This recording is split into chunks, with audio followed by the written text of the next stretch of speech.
Ustedes me disculparán si les parece un poco formal, pero yo prefiero leer para no pasarme del tiempo.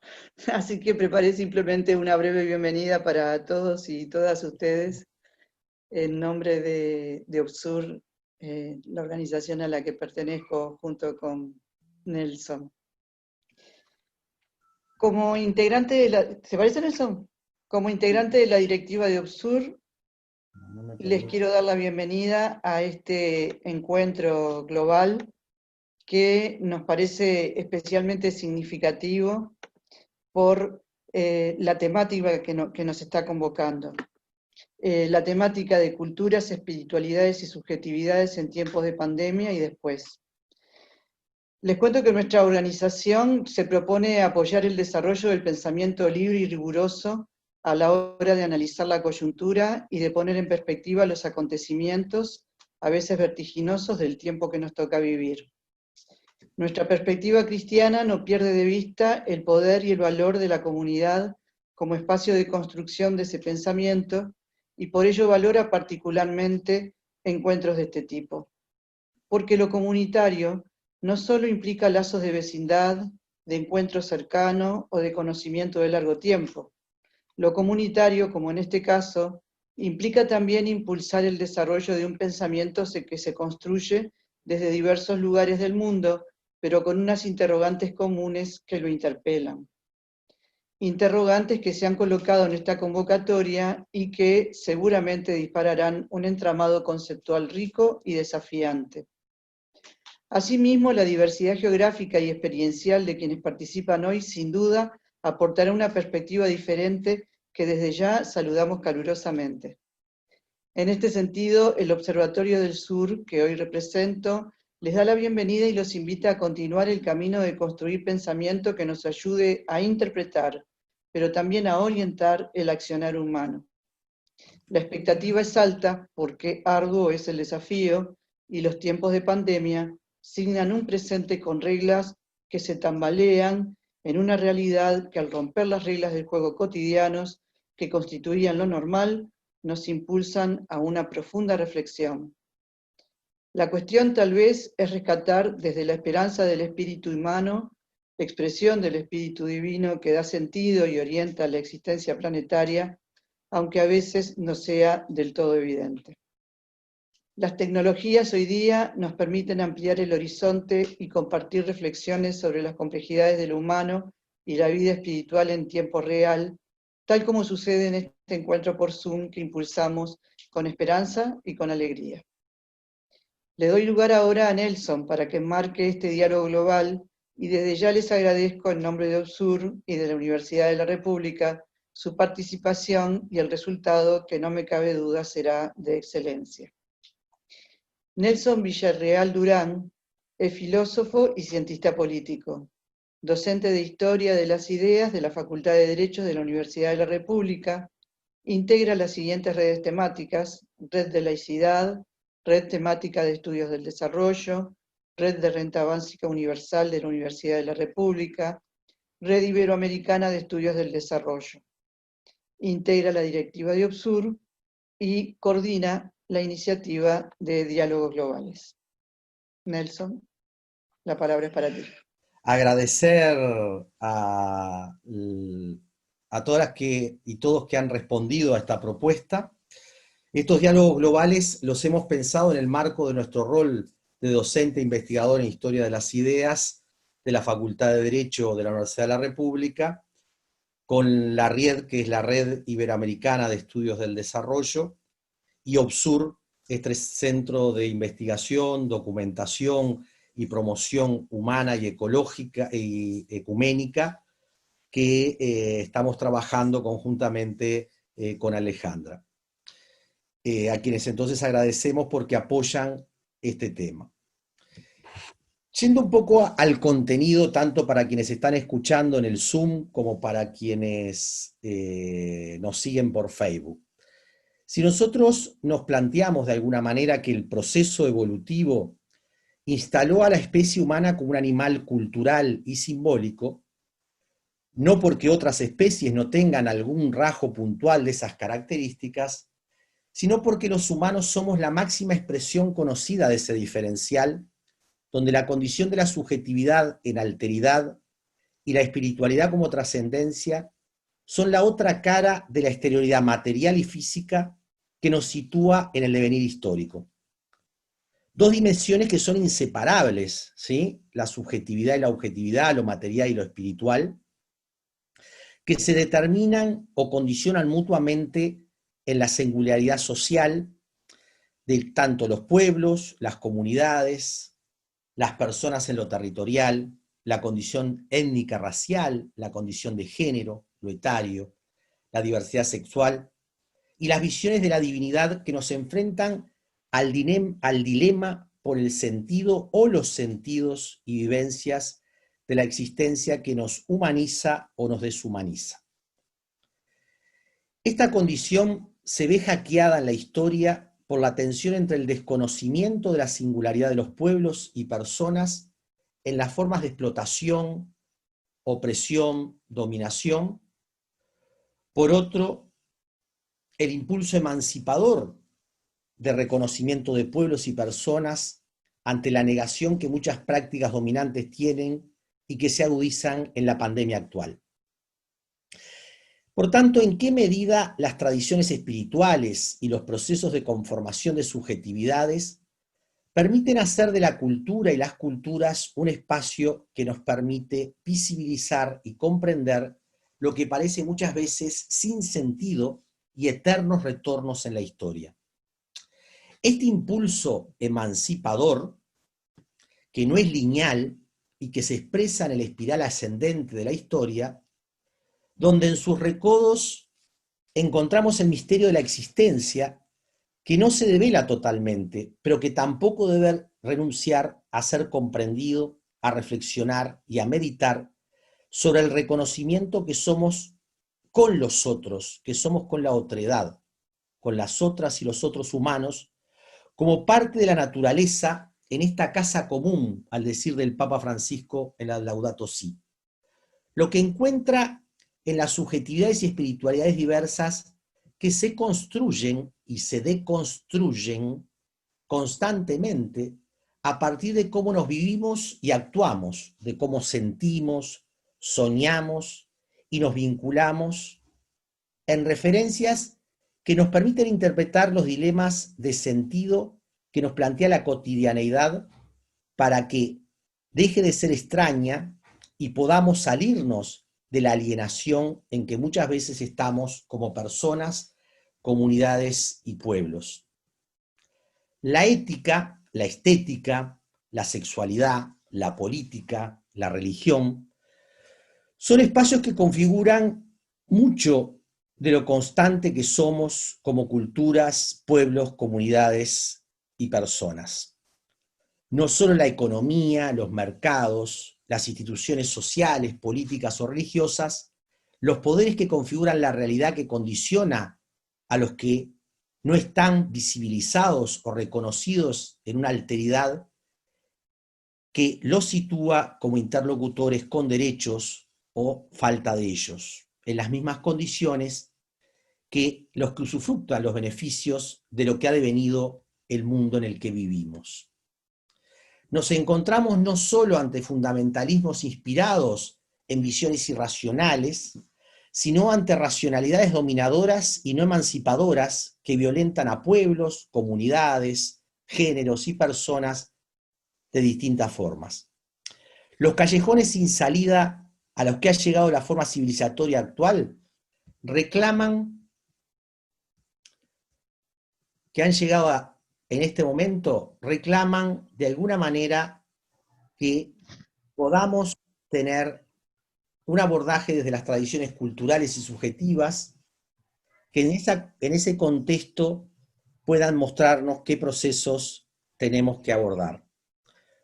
Convocamos finalmente entonces estos diálogos globales para poder tener otras miradas sobre abordajes, lo que he llamado el punto ciego de lo que no vemos, lo invisibilizado, y es fundamental para poder situarnos desde el principio de esperanza, al decir de Ernest Bloch, no solo para leer la historia desde lo que están en mayor vulnerabilidad o descartados por una hegemonía cultural, subjetiva y espiritual, que no reconoce el devenir con los otros, con las otras, para poder hacer entonces una materialidad y una subjetividad que nos realice a todos.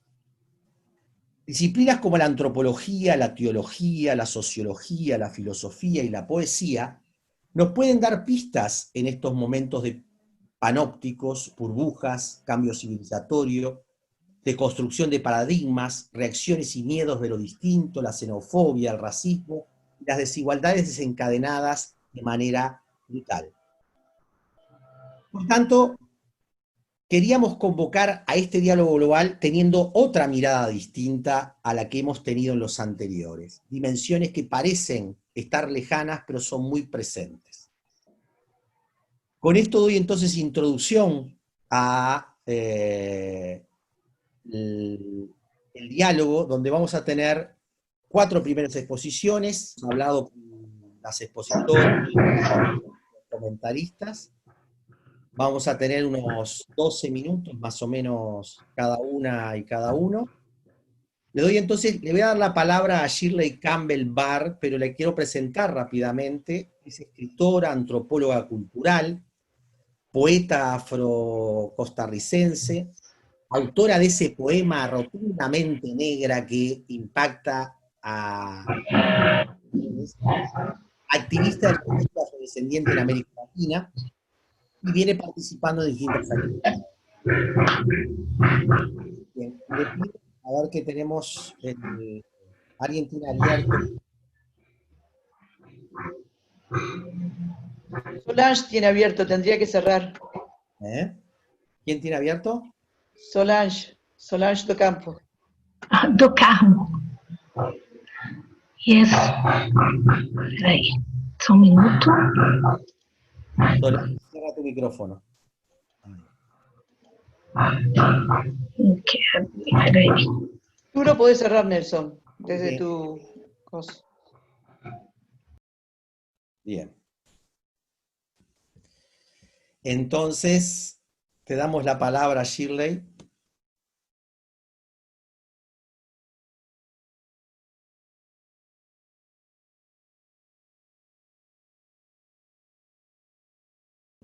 A ver, Shirley, que tú te has quedado sin voz. Listo. Ahora sí. Bueno, buenos días, buenas tardes para algunos y para algunas. Aquí son las 11:20 de la mañana. Les saludo desde Costa Rica. Primero, gracias por la invitación a participar de este conversatorio. Me parece que es fundamental. Un tema como este es un tema fundamental para nosotros y nosotras como pueblos afrodescendientes de la región, cuando para nosotros la cultura, las espiritualidades, subjetividades son parte esencial. Y bueno, quiero agradecer a Nelson y a la organización del evento por habernos hecho parte de esta serie de conversatorios. Y bueno, yo voy a lanzar algunos puntos aquí importantes que me parece que tenemos que considerar a la hora de analizar los temas de las espiritualidades, porque no se puede hablar para nosotros y para nosotras afrodescendientes, pueblos negros de la diáspora. No podemos hablar de culturas, espiritualidades, subjetividades, sin hablar de invisibilización, de rupturas, de racismo, de estereotipación, de negación, etcétera, etcétera, etcétera. Entendiendo espiritualidad, bueno, como esa búsqueda personal colectiva que trata de dar entendimiento y dar respuestas a las preguntas sobre la vida, su significado y la relación con lo trascendente y lo sagrado. Nosotros lo vemos obviamente como un conjunto de comportamientos y sentimientos y prácticas que nos conectan a nosotros y a nosotras mismas con otras personas y con los propósitos de la vida en general, con la naturaleza y con esa búsqueda de valor y significado para encontrar la paz y la armonía que trasciende lo perceptible. Y bueno, se piensa que la espiritualidad le da una orientación positiva a la vida de las personas y que favorece actitudes introspectivas, proporcionando esperanza y sentido a la vida, lo cual para nosotros es fundamental si consideramos la historia de los pueblos afrodescendientes de la diáspora. Que definitivamente que es este sentido de espiritualidad lo que hasta el día de hoy es uno de los elementos aglutinadores y además elementos que proporcionan esperanza y un poco de sentido a la vida. En el caso de nuestros pueblos afrodescendientes, la construcción, la reinvención y la recreación de esta espiritualidad ha estado determinada, obviamente, por represión, marginalización, y ha determinado la compleja realidad de nuestros pueblos. Las violencias estructurales y las políticas y sociales ejercidas por nuestros estados han limitado, obviamente, esa recuperación identitaria y por supuesto la restauración de la justicia. Yo no puedo hablar de espiritualidad sin hablar de justicia. No puedo hablar de espiritualidad sin hablar de identidad y de recuperación de la identidad. Porque nosotros entendemos que los pueblos afrodescendientes fuimos violentados desde el principio y fuimos privados, digamos, de ese continuo para seguir en el proceso de construcción de esta espiritualidad, que al final de cuentas es una construcción permanente y tiene que ver obviamente también con la recuperación identitaria y la justicia. Y la espiritualidad para nosotros y para nosotras, digo, para los pueblos afro en general, yo puedo hablar de esta forma, está determinada y ha sido construida a partir de la resistencia. Y eso para nosotros es muy importante.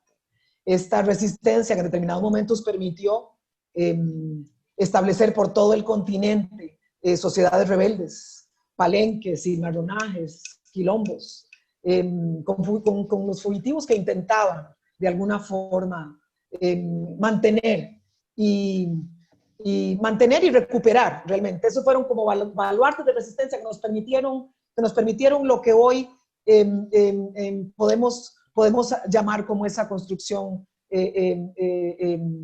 espiritual que seguimos construyendo.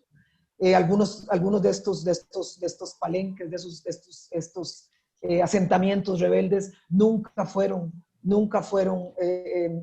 vencidos, y es gracias a esa resistencia que hoy subsisten muchas de nuestras prácticas ancestrales. Son saberes ancestrales que de alguna u otra forma corresponden a prácticas milenarias que sabemos también que fueron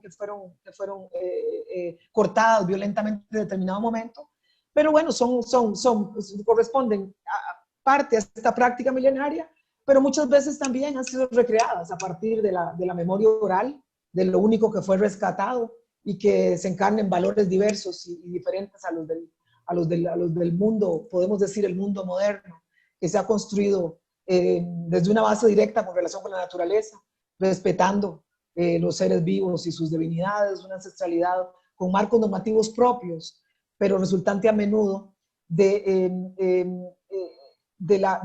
esa amalgama, digamos, voy a decir amalgama, o del resultado de la imposición de la religiosidad colonial impuesta. Pero son cosmologías y concepciones heredadas que en conjunto constituyen unas racionalidades diferentes acerca del humano y del vivir en comunidad. Por eso me parece tan importante en un conversatorio de este tipo traer esta racionalidad, digamos, esta ancestralidad, digamos, de estos pueblos que constituye nuestro cúmulo espiritual de nuestras comunidades. Son entonces saberes ancestrales que fueron recreados, por supuesto, tienen de milenario, pero muchos son recreados a partir de lo que pudimos, de lo que se pudo ir rescatando y recreando, y fortalecidos o debilitados, muchas veces olvidados y recuperados desde la memoria colectiva para sobrevivir en territorios de origen o no. Los saberes ancestrales afrodescendientes lo vemos como un primer camino para construir esta memoria histórica y construir ciudadanía a partir de las cosmovisiones y vivencias cotidianas y de las organizaciones del pensamiento. John Anton dice que, bueno, para los grupos étnicos, el conocimiento ancestral comprende un conjunto de saberes, prácticas, usos, costumbres, informaciones y formas de vida que determinan la existencia de un pueblo dentro de su propio universo, dentro de su propia cosmovisión. El conocimiento ancestral constituye para una comunidad uno de los rasgos más importantes de su identidad única cultural, y para nosotros y nosotras pueblos afrodescendientes. Eso es un poco lo que nos ha mantenido, lo que ha permitido la sobrevivencia hasta el día de hoy. Por eso mencionaba la importancia de la resistencia. Como yo digo siempre, existimos porque resistimos. Y seguimos resistiendo a través de este cúmulo de esta ancestralidad, digamos, que hemos venido construyendo y reconstruyendo con el paso del tiempo. La expresión humana, la auténtica expresión humana de un grupo tiene que ver con su entorno cultural y su entorno espiritual, y condensa la clave de la supervivencia de la especie y del grupo. La manera como el grupo social construye su proyecto de vida es de acuerdo a su cosmovisión, a sus costumbres, la territorialidad y la interrelación con el medio ambiente, la naturaleza y el mundo espiritual. Y esto es importante cuando hablamos de los pueblos afrodescendientes, que al final de cuentas, hoy podemos hablar de los pueblos afrodescendientes asociados a determinados territorios. Sin embargo, también nosotros sabemos que fuimos arrancados de nuestros territorios originales, y en el mundo de la diáspora nos ha tocado ser arrancados una y otra vez de los territorios, desplazados por migraciones voluntarias o forzadas. Y entonces la construcción de la identidad y la construcción de la espiritualidad, que está asociada directamente muchas veces al territorio, para nosotros y para nosotras ha sido un trabajo arduo, un trabajo que tiene que ver, construir colectivo ha sido un trabajo muy difícil y que ha estado determinado por la resistencia y por las construcciones colectivas que hemos podido ir haciendo. Bueno, y como resultado, por supuesto, de la cristianización forzada, la espiritualidad de nuestros pueblos se ha convertido en un tabú dentro de las sociedades occidentales. Los intentos por dominar y doblegar nuestra espiritualidad ha tenido grandes impactos en nuestra existencia y muy importante en el autoestima. No solamente para nosotros y para nosotras, ha tenido un impacto a nivel estructural en las sociedades, en la medida en que esta estigmatización de la ancestralidad y de la espiritualidad, de religiosidad de los pueblos afrodescendientes, obviamente tiene un impacto muy importante en la recreación de la cultura, digamos, y en las posibilidades nuestras de crear comunidad, de crear colectivo y de recrear nuestras prácticas culturales. Por eso es que a mí me gusta mucho un concepto que acuña Edwin Manuel Fernández, salvadoreño, que habla de la espiritualidad como territorio. ¿Qué es la defensa de nuestra espiritualidad como territorio? ¿Qué es lo que está en cuestión? ¿Cuáles son los bienes y los saberes que se enmarcan a través de esta defensa? Con estas preguntas surgen algunos elementos que tenemos que plantearnos nosotros y nosotras como pueblos afrodescendientes, y además que tienen que ser vistos también que tienen que ser analizados desde las estructuras, un poquito para ir deconstruyendo también las estructuras racistas. Surgen una serie de elementos necesarios que por un lado tienden a desconfigurar y deconstruir el propio concepto de territorio, porque para nosotros el territorio es en muchos casos es más bien abstracto. No se minimiza, pero entonces, pero tampoco se da como algo único, como algo dado, como por ejemplo para los pueblos aborígenes de América. en donde realmente, por supuesto, que el territorio es fundamental para nosotros también. Sin embargo, tenemos que analizar el territorio desde perspectivas diferentes, porque no todos nuestros colectivos están asociados directamente nuestros pueblos están asociados directamente a territorios. Entonces queremos deconstruir el concepto de territorio y plantear la espiritualidad como un territorio. El territorio que aglutina, el territorio que nos hace pensarnos como colectivo, la espiritualidad es parte de eso.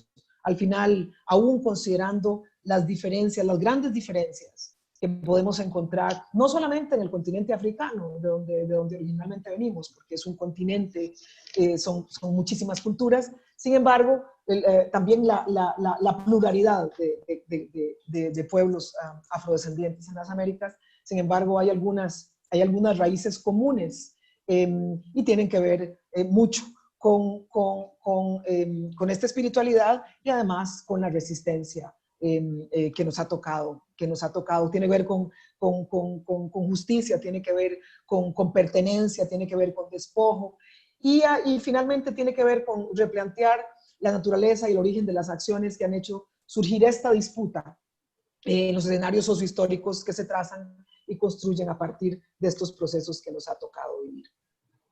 Es así que las manifestaciones culturales, sociales, religiosas y otras nos definen y nos diferencian como grupos humanos y se tornan en nuestros territorios, en nuestra espiritualidad, como la aglutinamos en el marco de esta espiritualidad para verlos como nuestros territorios de acción. El territorio realmente al final de cuentas tenderá a ser un espacio más simbólico que físico y asociado directamente con nuestras concepciones de espiritualidad. La construcción del territorio está asociado con una identidad y la construcción de la identidad y de quienes habitamos esa identidad. Con la configuración de las identidades colectivas de nuestros pueblos afrodescendientes. El factor subjetivo es difícil de definir con conceptos occidentales, digamos, o en los términos que el Estado nos quiere o no nos quiere encasillar, y nos quiere encasillar o no como territorios, espiritualidades o grupos, identidades ciertas y legítimas. Finalmente, en el marco de la pandemia, ¿qué decir? Yo creo que nosotros, como yo decía hace un momento, existimos porque resistimos. Al final de cuentas, si estamos hoy vivos, si estamos hoy sobreviviendo, si estamos hoy aquí, hoy, es exactamente porque ha habido resistencia y hemos hecho resistencia también a partir de esta relación con la naturaleza, esta relación intrínseca con territorios a veces inexistentes, con el territorio, con la espiritualidad como territorio. Entonces, la pandemia lo que viene a hacer es un poquito a desenmascarar, a visibilizar, a volver a arrinconar, a volver a sacar nuevamente ese racismo estructural y las carencias y las inequidades de nuestros sistemas. Arrincona y mata nuevamente. En esta, como en otras coyunturas, la espiritualidad se constituye un elemento aglutinador de resistencia, amalgamador para la sobrevivencia. ¿Qué pasa después? ¿Qué viene después? Seguimos resistiendo. La pandemia nos pone nuevamente en la orilla, otra vez, al borde del vacío, tengo que dar espacio a los históricamente marginalizados. Así que finalmente esto es esta espiritualidad, yo finalmente cerrando, la espiritualidad como territorio es lo que aglutina, es lo que nos da voz y lo que nos mantiene vivos. Existimos porque resistimos. Gracias. Muy bueno, Disculpen, muchas gracias. Pero vamos a intentar que todos puedan exponer. Le voy a dar entonces ahora la palabra a la antropóloga Janet Yepes, que es de Ecuador. Ya presentarla, Janet es doctora en antropología social, es investigadora, documentalista y gestora cultural. Aborda temas vinculados a la organización social, política y ética de los pueblos y nacionalidades del Ecuador y algunos de Brasil, centrada en la perspectiva indigenista. Te doy la palabra, Janet, un gusto en que seas parte. Pido disculpas si me ven que yo me muevo porque estoy intentando que Pablo Bonavía pueda ingresar. Pero estoy escuchando. De acuerdo, muchísimas gracias. Acá en la ciudad de Quito son las 12:34, entonces es prácticamente un buenas tardes para todos y todas. Muchísimas gracias por la valiosa oportunidad y inicio. Bien, la propuesta que yo les traigo aquí, voy a leer algunas ideas que estructuré. El título, por lanzarlo así, es Coronavirus, Oro, Petróleo y Agua, contrapuntos de vida y muerte en los territorios ancestrales del Ecuador. Principio diciendo que las categorías que nos ayudan a pensar un territorio jamás están cerradas y difícilmente aceptan la cuarentena de los absolutos. Por eso, al hablar de territorios ancestrales en esta intervención, asumiré que su contenido nos remite al sentido de integralidad e integración moral, política y espiritual que tiene para los pueblos y nacionalidades del Ecuador. Es decir, una ancestralidad dinámica que accede a la relación entre el territorio y la Pachamama, esa tierra que es también espacio-tiempo. Desde este punto de partida hablaré sobre los 4 elementos, considerándolos en su acepción de sujetos arquetípicos, es decir, elementos capaces de interactuar en las decisiones y el devenir del ciclo vida-muerte-vida. De esta manera, el coronavirus, el oro y el petróleo, si bien es cierto, han mostrado sus lazos con la economía que extrae la vida, sin reponerla ni reposicionarla, no dejan de estar cruzados por el agua, tanto en su acepción de elemento territorializado en los ríos, la lluvia, los bosques, cuanto en su potencial simbólico y poderoso para dejarnos ver fluidas corrientes de pensamiento y praxis frente a un fenómeno tan global como la presencia misma de los seres humanos en el planeta. Según lo investigado y propuesto por Carl Jung, que para mí es un chamán de Occidente en realidad, los arquetipos hacen referencia a símbolos básicos de enorme densidad y versatilidad interpretativa, al mismo tiempo que son capaces de mantener condiciones estructuradas vinculadas a la configuración de significados susceptibles de mantenerse estables. Jung propone que los arquetipos son parte de un lenguaje intersubjetivo capaz de vincular el inconsciente colectivo, de ahí la cultura, con el inconsciente del individuo, de ahí el rescate del sujeto para la cultura.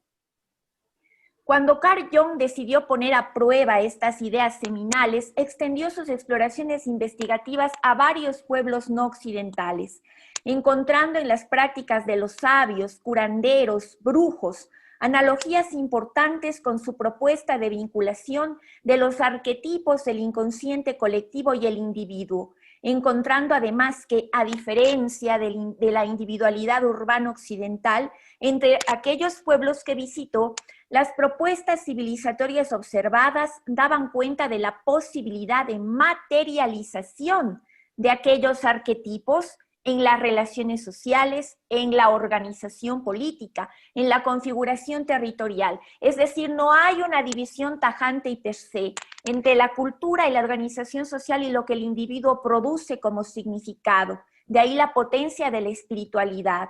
Aunque Jung no se interesó por esas categorías ni las denominó específicamente territorio o política, la antropología en cambio ha podido nutrirse de las mismas para dar cuenta de esas relaciones intersubjetivas existentes entre los lugares habitados por los seres humanos que se ven y los seres humanos que ya no se ven, es decir, los que pasan a ser ancestro, así como por la compleja diversidad de seres, entes, sustancias y organismos no humanos que también participan en calidad de habitantes del mundo de la naturaleza observable y del mundo de la naturaleza no aprehensible con los 5 sentidos.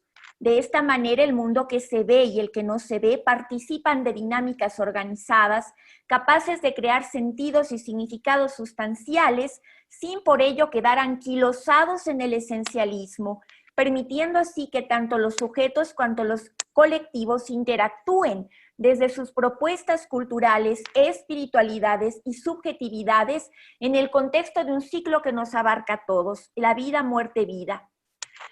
Así, asumiendo esta postura interpretativa, podemos observar que las diversas acepciones otorgadas al coronavirus y al COVID-19, como la enfermedad que produce este virus, ha provocado en las comunidades indígenas del Ecuador una serie de reflexiones, memorias y producciones simbólicas que, pese a estar siendo desarrolladas en un contexto de aislamiento y cuarentena, dejan ver finalmente el tejido de un tapiz arquetípico, en el que dialogan las fuerzas masculinas del ánimus y las fuerzas femeninas del ánima, configurando así formas de identificación con las que alimentar ese saber hacer comunidades jamás cerrado ni del todo clausurado, pese a las inmovilidades impuestas por la llegada de la pandemia.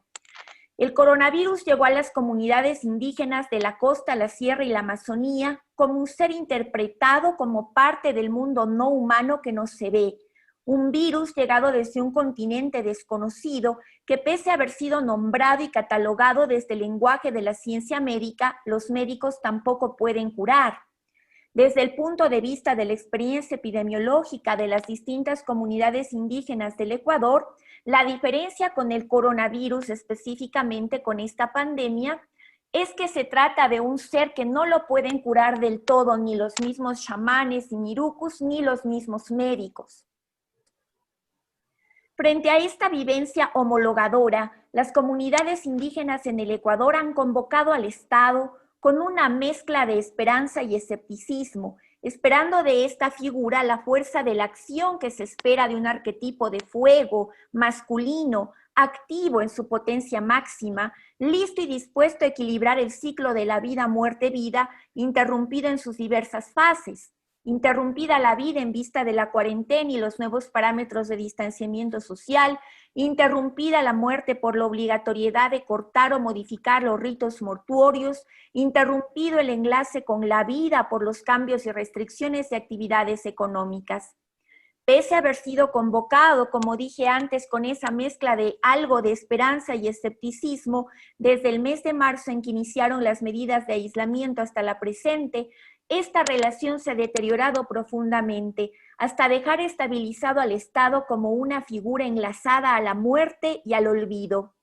Como se puede observar en ciertos estudios académicos específicos de coyuntura, en el Ecuador existe, al igual que en toda América Latina, una tendencia a la manipulación de datos, hasta hacer de las voces oficiales del Estado poco o nada creíbles, así como existe una política de relativización y superficialización de la muerte y el dolor que han merecido la categorización de necropolítica.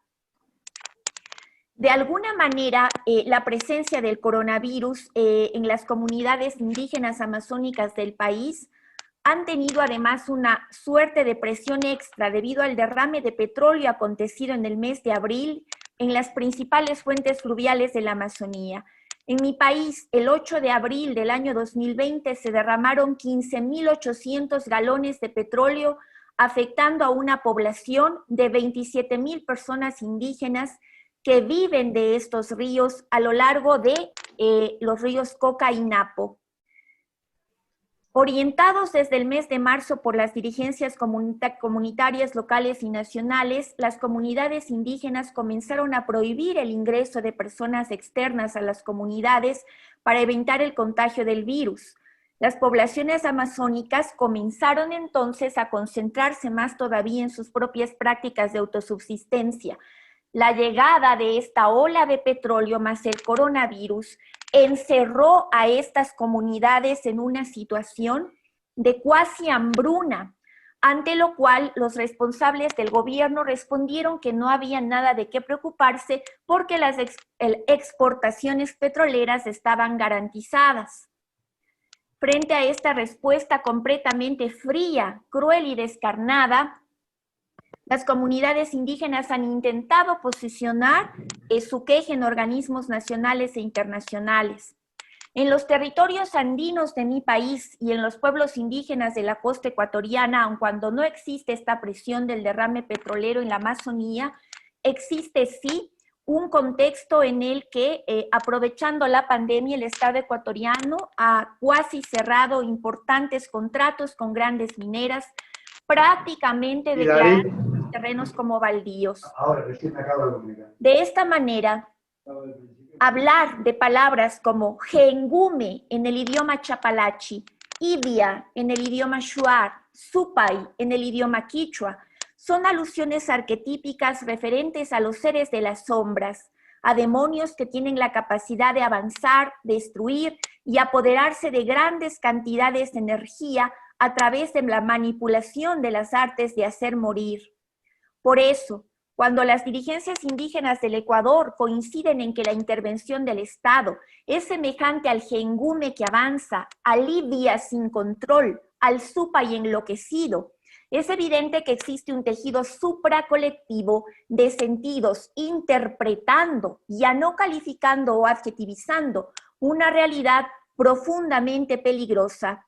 Al interior de las comunidades, en ese punto de esfumato, en que las problemáticas territoriales en caliente cuelan sus significados y realidades hacia la intimidad de las familias y los individuos, es en donde el petróleo, el oro y el coronavirus se tornan sujetos de la política de las tierras ancestrales, a la vez que sujetos arquetipizables en esa intensa construcción de sentidos elaborados para saber hacer comunidades.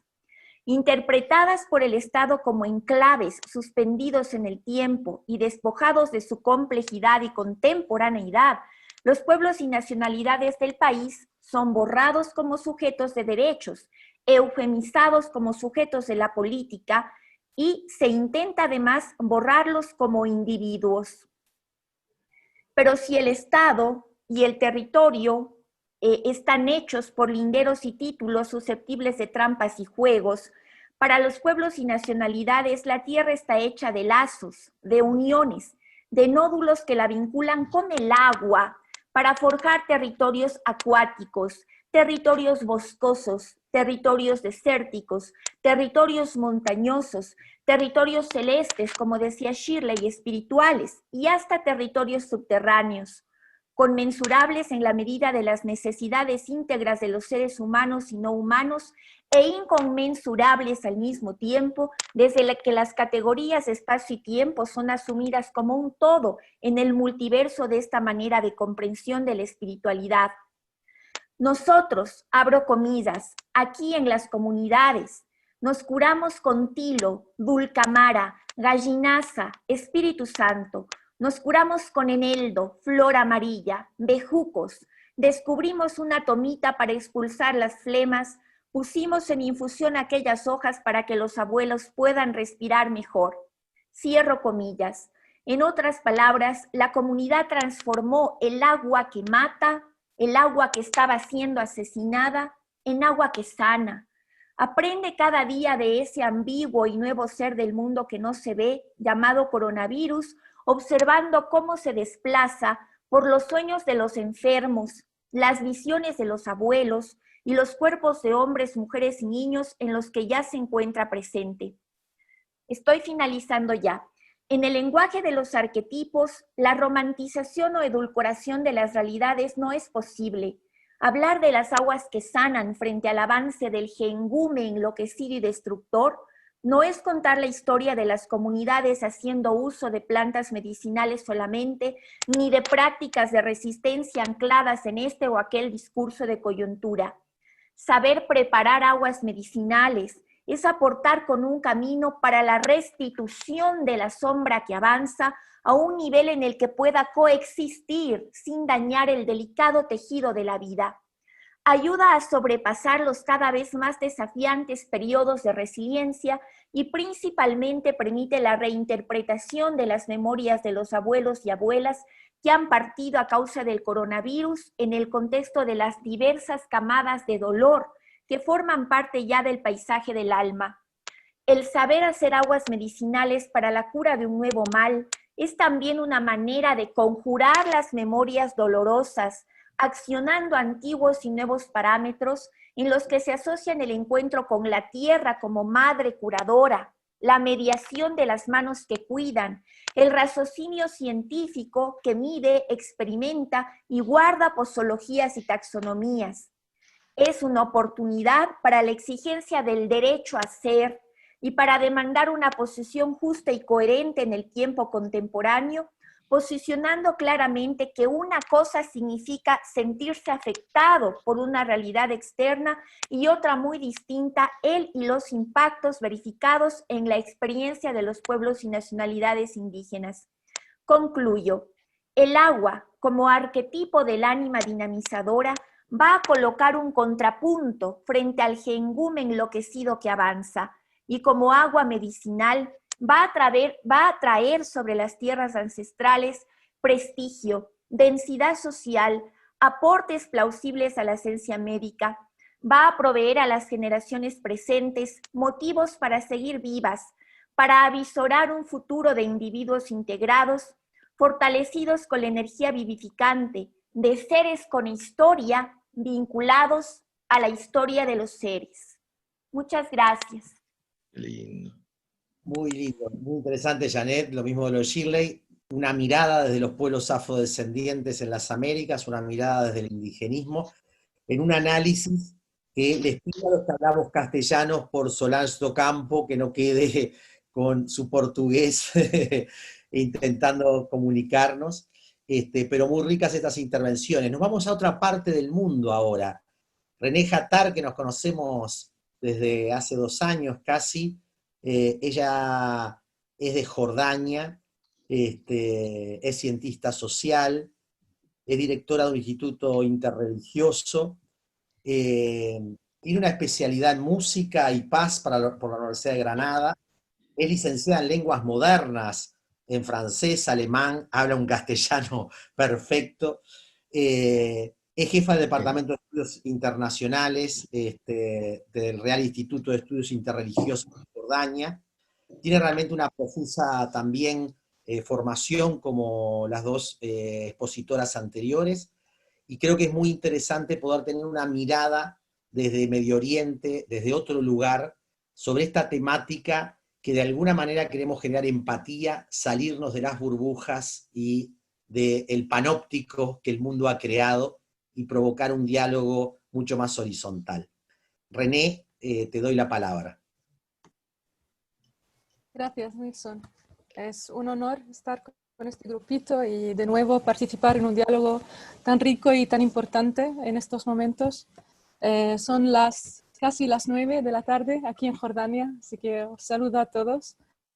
Y la verdad es que este tiempo de la pandemia, tanto de mi experiencia espiritual en Jordania con mi familia, pero también social, de todo lo que pasó durante estos tiempos, el comienzo de la crisis ha provocado limitaciones en cuanto a cerrar las casas de oración, sean estas iglesias, mezquitas, etcétera, aquí en el país.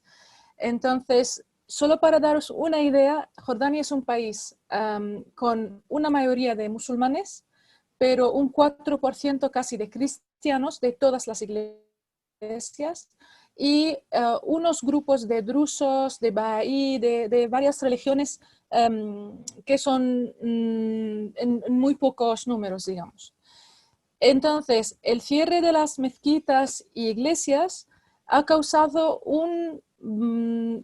vamos a llamarlo un miedo para los practicantes, sobre todo para los fieles, y un posible vacío que no sabían cómo manejar. Es decir, es verdad que se puede rezar en casa, pero este momento de ir a la iglesia, tomar la comunión o ir a la mezquita para hacer la oración colectiva, eso ha dado un poco de pánico, de tristeza a las personas, y al mismo tiempo ha causado una gran cuestión sobre si las leyes que se han impuesto de emergencia dentro de varios países, incluso Jordania, que han impuesto este cierre para limitar los contagios, si son o quedan dentro de lo que podemos hacer como medidas contra la pandemia, o si son también una causa de la, no sé qué palabra usar, pero de falta de libertades, ¿no? De derechos humanos en cuanto a la libertad religiosa. Entonces, muchas cuestiones han entrado ahí por un... Ante esta situación, comenzamos poco a poco a encontrar, digamos, soluciones. Entonces, de orar online, de hacer misas virtuales, oraciones virtuales, hasta llegar a tomar una comunión espiritual, digamos, virtual. Ha sido una experiencia, yo creo, muy grande dentro de este dolor que han tenido los fieles, y al mismo tiempo hemos aprendido mucho. Entonces, voy a hablar de dos dimensiones, o dos niveles. Un nivel dentro de la misma religión y otra de una dimensión que nos ha sacado de pensar en una religión como la verdad absoluta a pensar de forma empática con las otras religiones. Y con esto quiero hablar también del el diálogo interreligioso en este sentido. Entonces, dentro de la misma religión estamos hablando de una actitud que debía cambiar tanto de los fieles como de los imanes, los sacerdotes, los líderes religiosos, para encontrar alternativas ante esta situación. Entonces, por ejemplo, si hablamos de los cristianos, hemos visto un cambio en la preparación de las misas, porque normalmente en la vida cotidiana los sacerdotes no tienen tiempo, o sea, se comunican como nosotros, por WhatsApp, por Facebook, ya no son los tiempos de ir de visitas de casa en casa y rezar el rosario.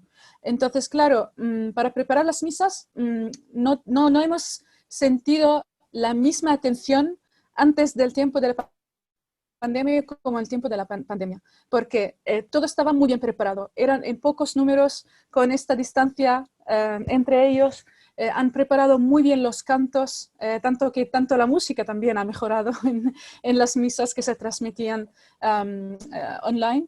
Entonces, hay esta, digamos, atención que han dado extra en esta situación excepcional, y todo el mundo estaba esperando estas misas, sobre todo que coincidió en tiempos de Cuaresma, de Semana Santa, que era un momento muy importante. Lo mismo pasó con los musulmanes porque era tiempo del Ramadán, del ayuno y después del Eid, de la gran fiesta. Y la diferencia, podemos decir que no hemos visto oraciones online para los amigos musulmanes. Entonces, yo creo que hay una diferencia allí entre religiones. Entonces, este miedo ante el derecho de la vida, digamos, y mantenernos vivos, mantenernos sanos, ha causado también una actitud, un cambio de actitud desde tener la verdad absoluta, pensar que somos mejores porque somos diferentes, etcétera, porque somos todos humanos, eso pasa, hacia una empatía y pensar en el otro de modo diferente porque estamos todos expuestos a la misma pandemia, sin diferenciar entre religión, nivel social, no sé, color de piel. Entonces, no hay diferencia. Esta pandemia estaba afectando a todo el mundo del mismo nivel. Da igual si teníamos dinero o no, nadie podía ir al hospital porque teníamos que aceptar el confinamiento o sí. Entonces, eso ha causado una actitud empática que acercó a la gente, en mi opinión, y eso causó este diálogo que hemos visto, digamos, aumentar en estos momentos. Hemos vivido varias iniciativas en este sentido, tanto a nivel local como a nivel internacional. Y, por ejemplo, una de las iniciativas que hemos trabajado en el instituto era en aceptación de la iniciativa del Vaticano con el Azhar, del Gran Comité Interreligioso de la Fraternidad Humana. Y ahí hemos visto que la única cosa que hemos podido hacer juntos da igual las religiones, da igual el origen, ha sido rezar juntos en un Día Internacional de Oración para que todo vaya bien. Entonces, para muchos han dicho, ¿esta es la respuesta? Pues sí, para este lado espiritual que estamos diciendo, ¿qué podemos hacer? Estar bien, este lado espiritual, este lado que también ayuda con la salud mental, porque ante una situación de soledad, de la falta de toque humano, de tener que vivir con el nuevo sistema de distancias humanas que también han causado distancias entre las personas, en la manera en que vivimos. Entonces, ¿cómo acercar las personas espiritualmente y al mismo tiempo distanciar a las personas físicamente? Eso ha sido, creo, el gran desafío para todo el mundo en todos los países. Entonces, esta cultura de distancias, esta cultura de vivir virtualmente, hemos hecho casi todo online, ha sido un gran desafío para todas estas personas, y yo creo que nos ha ayudado mucho a aprender de la situación para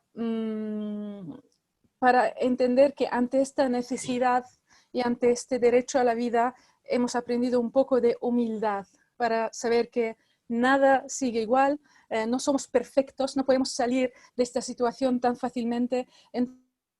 Entonces, me gusta mucho una profesora que estamos trabajando ahora en un gran proyecto que habla de la humillación hacia la dignidad, la doctora Evelyn Lindner, que es una cosa que me gustó mucho porque yo creo que aprende mucho, nos enseña mucho. Y salir de este a veces, no sé cómo llamarlo, soberbia humana, que podemos todos pensar porque estamos bien, porque tenemos dinero, porque nos va bien en la carrera, etcétera, pero ante estas situaciones humanas tan difíciles y tan complicadas, necesitamos a la familia, necesitamos al amor, necesitamos a los amigos, a nuestras mascotas para acariciar, etc. Entonces, todo eso ha acercado a la gente de un modo increíble. Y llevamos casi 2 o 3 semanas dando ejercicios con jóvenes en Jordania, ya que tenemos las condiciones muchísimo mejor de confinamiento, pero creo que ya vamos a volver, eso cambia cada 2 por 3. Y les estuvimos hablando sobre todo de la ciudadanía, y uno de los compañeros creo que ha hablado de la ciudadanía, de cómo aceptar todas estas condiciones, tener los mismos derechos, aceptar la diferencia, siendo todos ciudadanos en los mismos países. En unos países tenemos buenas condiciones, pero en otros yo creo que las desigualdades en cuanto a todo lo que hemos contado llegan a ser superiores en muchos momentos. Voy a parar aquí. Me encanta escuchar al resto de los compañeros y después también a los comentaristas. Muchísimas gracias. Gracias, René, por traer la mirada desde el Medio Oriente y este aspecto que hemos dialogado en distintos aspectos en otras actividades. Agradecer a los que están haciendo comentarios, disculpas que no los puedo retomar a todos, de distintas partes de América Latina y de acá de Uruguay también, de la importancia de esta temática. Bueno, finalmente Pablo Bonavía, teólogo de la liberación, gran referente para varios lugares en América Latina. Él es integrante de Amerindia, de OBSUR, y tiene un desarrollo pastoral en barrios populares de Montevideo. La idea era justamente tener miradas desde distintas disciplinas, y creo que justamente hoy la teología es un aporte altamente necesario también para deconstruir imaginarios para estas miradas que queremos tener. Entonces, Pablo, te doy la palabra, no sé si te podés habilitar en el micrófono. ¿Me escuchan? Sí, Sí. te escuchamos. Es un milagro esto. Bueno, lo primero, agradecer a Nelson la posibilidad de participar de este diálogo global. Agradecer muy especialmente a Shirley, Janet y René. Me parece que todo lo que han dicho es de veras significativo la felicito y me siento muy enriquecido. Y bueno, también la presencia de Nicolás, de Solange y de René, que están ahí en las gateras prontos para actuar. Decía que es un gusto participar de este diálogo porque venimos de territorios, tanto materiales como culturales distintos, venimos de tradiciones diferentes, y yo entiendo el diálogo, y aquí le pido permiso a Nelson para decirlo, no tanto como esa especie de costumbre de esperar que el otro termine para que yo diga lo que ya tenía preparado. Yo defino el diálogo como la experiencia de sentirse tan escuchado que uno empieza a decir cosas que ni sabía que tenía dentro. ¿Sí? A mí eso me parece una cosa fundamental. El diálogo no es para que unos asimilen a otros, sino para que nos ayudemos mutuamente a descubrir los tesoros tantas veces ocultos, cuando no sofocados, enterrados, que hay en cada una y en cada uno. Podríamos, no sé, quizá retomar la tradición socrática y decir que el diálogo es como una partera. La partera no es la que trae el bebé. El bebé está en las entrañas y en el vientre de su madre. Lo que hace la partera es, de alguna manera, ayudar a que venga a la luz y la coloca en los brazos de su madre. Se la devuelve después de un proceso en el que lo que hizo fue precisamente abrir la posibilidad de, digamos así, desinvisibilizar, ¿sí? Desacallar los enormes tesoros que hay en las culturas, en los pueblos y en cada persona. Por eso, para mí, estar en este diálogo que creo que no termina, o sea, continúa unos diálogos previos y luego seguirán, es entrar en una dinámica donde nos necesitamos mutuamente, no para convencernos unos a otros de lo que fuere, sino para ayudarnos a sacar de nuestras entrañas lo que para mí es el mundo nuevo. Tantas veces hablamos, otro mundo es posible, tantas veces decimos, buscamos una realidad diferente. Yo creo que en buena parte esa realidad y ese mundo posible están dentro de los sectores y de las dimensiones oprimidas del ser humano.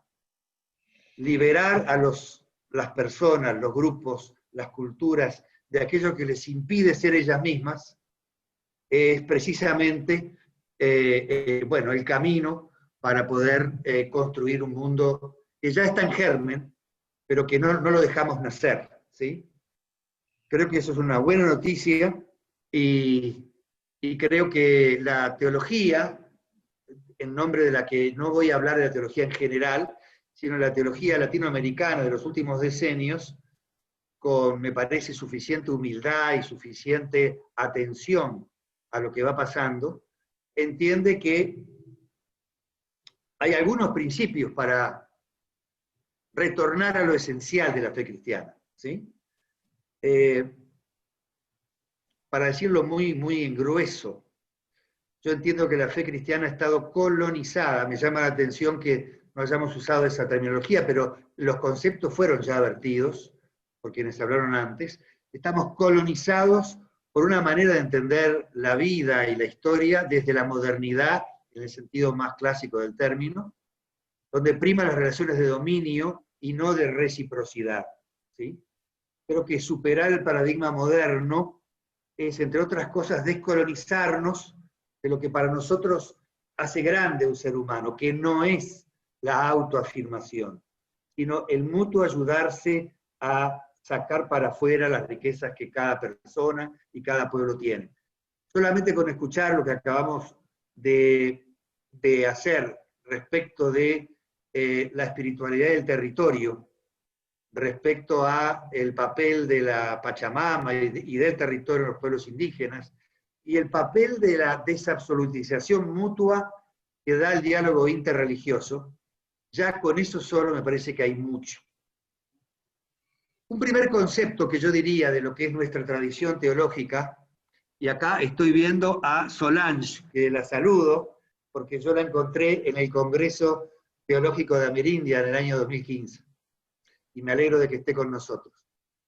Un primer principio viene de un una máxima que la elaboró un filósofo judío, Adorno, que dice así: dejar hablar al sufrimiento es condición de toda verdad. Podríamos agregar que además de dejar hablar el sufrimiento, en la medida en que lo dejamos hablar, podemos desenterrar las riquezas que hay debajo de muchos sufrimientos y sin las cuales no vamos a poder construir un mundo diferente. ¿Sí? Y esto referido no solamente a la comunidad humana, sino también a la naturaleza, a la madre tierra, al planeta. ¿Sí? Dejar hablar el sufrimiento del planeta es también condición para encontrar la verdadera relación entre la humanidad y la naturaleza en la que estamos y que somos. ¿Sí? Dicho desde una perspectiva cristiana, cuando se quiso afirmar el triunfo definitivo del amor que habitaba en Jesús, la frase que se utilizó fue: la piedra desechada por los constructores es ahora la piedra angular. Lo negado, lo oprimido, lo excluido, en la medida en que se anuncia el triunfo del amor, empieza ahora a resucitar y a vivir sin límites. Para nosotros, entonces, descolonizar nuestra vivencia y concepción de la fe cristiana, que implica también reconocer y reintegrar tanta riqueza que hay en aquellos pueblos con los que tenemos una deuda principal, los afrodescendientes, los indígenas, los que pertenecen a la diversidad religiosa, sexual, etc., es para nosotros un desafío que no es simplemente desaprender lo que ya hemos construido, sino que desaprender para reaprender en forma totalmente positiva y enriquecida. La afirmación fundamental que desde la tradición cristiana podemos hacer es que la realidad que nos toca vivir, con todas sus contradicciones, con toda la dimensión conflictiva, está preñada, embarazada de una vida que tiende a ser plena y que ya está dentro de ella. ¿Sí? Había un autor protestante que decía: lo más real de la realidad no es lo que ha sido capaz de engendrar hasta ahora, sino lo que tiene en su seno y podrá ser capaz de dar a luz. Jesús llamaba a esto el reino de Dios. El anuncio que él hace no es ni de la iglesia, ni siquiera de sí mismo. Anuncia que la realidad entera está intrínsecamente impulsada por una fuerza que viene de lo divino. Y que, por supuesto, nos quiere hacernos a nosotros sujetos. No es una realidad que se imponga desde la fuerza, desde la violencia, desde, bueno, un intervencionismo divino vertical, sino que al contrario, Dios hace haciendo que los seres humanos hagamos. Dios nos tiene a nosotros como sujetos de la historia y por supuesto quiere privilegiar a los sujetos marginados de esta historia, como apareció en su misma trayectoria vital. Hablar de que hay una iniciativa de Dios que nos invita a ser sus cómplices, a desabsolutizar esos elementos que nos hacen incapaces de asumir lo nuevo y lo diferente, bueno, es lo que nos permitirá esa otra dimensión vamos a decir, de la plenitud de Jesús, que es lograr transformar dolores que parecen terminales en dolores de alumbramiento. Creo que esa es otra forma de entender la buena noticia de Jesús, que no viene a sustituir nuestra creatividad, ni a sustituir nuestra... a ver, vamos a sacar esto.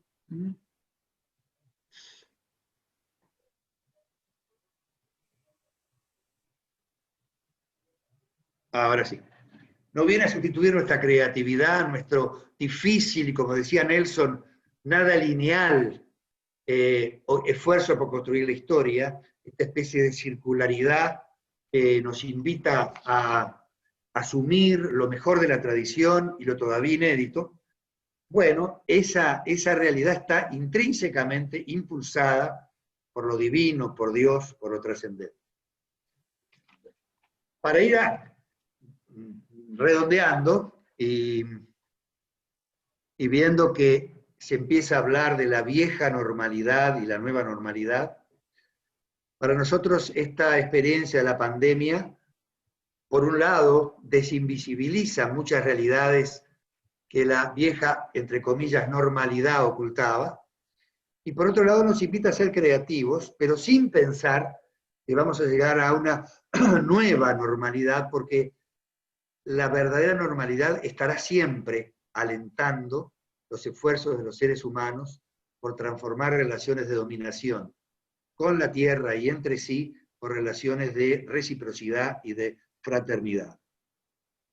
Estamos todos esperando que se descubra la vacuna.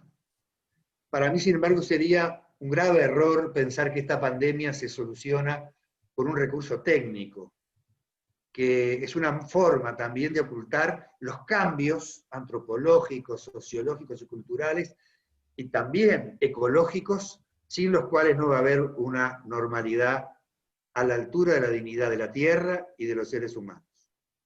Por eso me parece que, a pesar de que nos encontremos una y otra vez, la cruz de Jesús no habla de una victoria fácil, habla de una victoria en el momento en que precisamente parece que todo termina.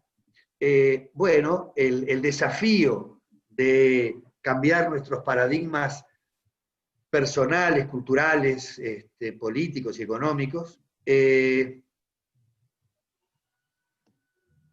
va a encontrar con muchas resistencias. Por eso la cuota de esperanza que tengamos, la cuota de esperanza que no es de que las cosas se van a solucionar solas, sino que es posible desde mi lugar, quizá desde lo pequeño, generar y luego acumular transformaciones que van a ser decisivas. Bueno, esa es parte de nuestra manera de enfrentar una normalidad verdadera que estaba antes presente de alguna manera, ahora sigue estando presente y que en el futuro seguirá estando necesitada de cambios, a veces conflictivos, para dejar nacer, como hacen las parteras, esa realidad nueva que está en las entrañas de nuestro quehacer, pero que Jesús, con su práctica para nosotros los cristianos, ha logrado desinvisibilizar y sobre todo darle el carácter de la verdad última y definitiva. Termino ahí. Muy bien, Pablo, realmente que yo estaba convencido que un teólogo era muy importante también en este espacio donde en la Red Iberoamericana de Estudios del Desarrollo, la red temática del desarrollo, donde hay muchos economistas, vieron como muy interesante que antropólogos, sociólogas, antropólogas, teólogos, pudieran hablar desde otro lugar lo que estamos viviendo. Y esto de la reciprocidad que traes y desde el de dentro, dejarnos interpelar en un diálogo que dé a luz otra cosa, creo que es clave, digamos, ¿no? La idea es que puedan comentar estas 4 exposiciones,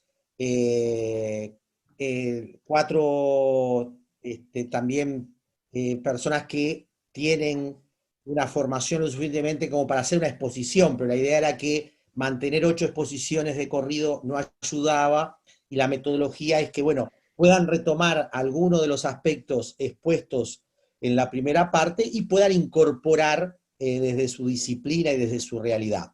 Quiero disculpar a la filósofa Feliciana Merino de España, que por razones personales, familiares, muy atendibles, no ha podido conectarse. Así que bueno, ahora le voy a dar, y a ser muy estricto por los minutos que nos quedan, Nicolás, Solange y René, tienen 8 minutos máximo cada uno. Bueno, Nicolás Guigú, obviamente, doctor en antropología social, docente e investigador de la UDELAR, cogeneracional, que hemos compartido y compartido muchos aspectos, muchos procesos de análisis, de militancias y de desafíos. Se dedica a los temas de la antropología de la religión, religión y política. Bueno, Nicolás, voy a hacer a los 8 minutos. Me cortás. Dale, todo Bueno, tuyo. en primer lugar, entonces voy a ser breve, breve. En primer lugar, quería agradecerle a Nelson la invitación, que en fin, hemos tenido muchos recorridos y trabajos conjuntos. Nelson sabe lo difícil que es trabajar la temática de la religión en el ámbito en el que estoy yo, en el ámbito de la Universidad de la República, ¿sí? Un ámbito más que laico, muchas veces laicizante. Y bueno, ahí estamos desarrollando con mucha fe nuestros trabajos.